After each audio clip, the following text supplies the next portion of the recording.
Fryzura fresh, ogolony fresh, piękny rzech jest. $1 000 000. W najbliższą sobotę na weselu mojego kolegi przypadła mi zaszczytna rola świadka, a w tym momencie wybieramy się właśnie na tak zwany Polterabend. Polterabend to jest taki zwyczaj, który jest praktykowany nie tylko na Górnym Śląsku, ale z tego co wiem też w Wielkopolsce, na przykład i na Kaszubach.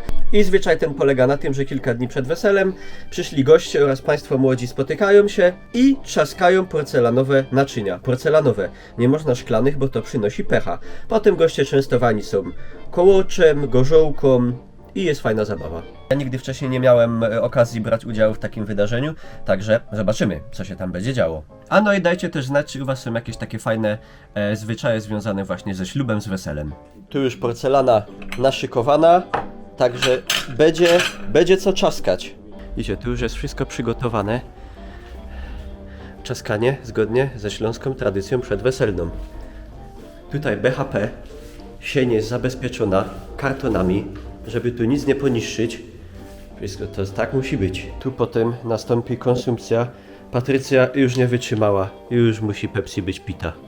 Tak zwany wodopój albo wódopój.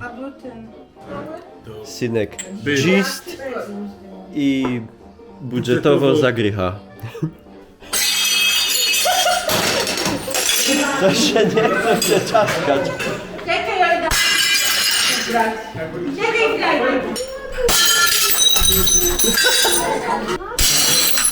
Maj papi.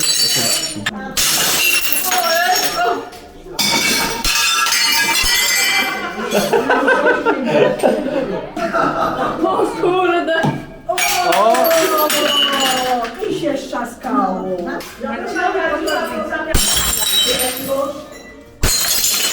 Dawaj. Ja. Ale fajnie. Jeszcze te, tam jeszcze są.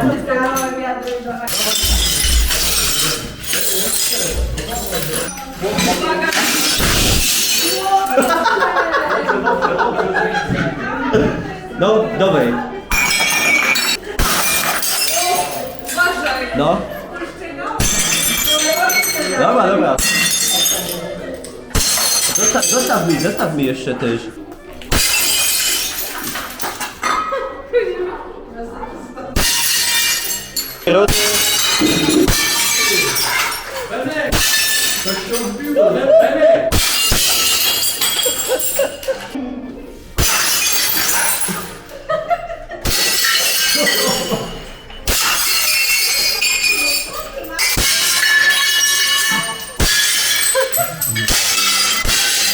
Się zachował jedynie strzaskany.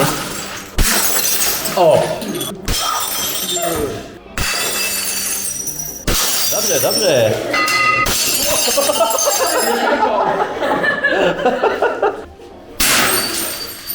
Babcia Robić, kurwa, dejść do robić.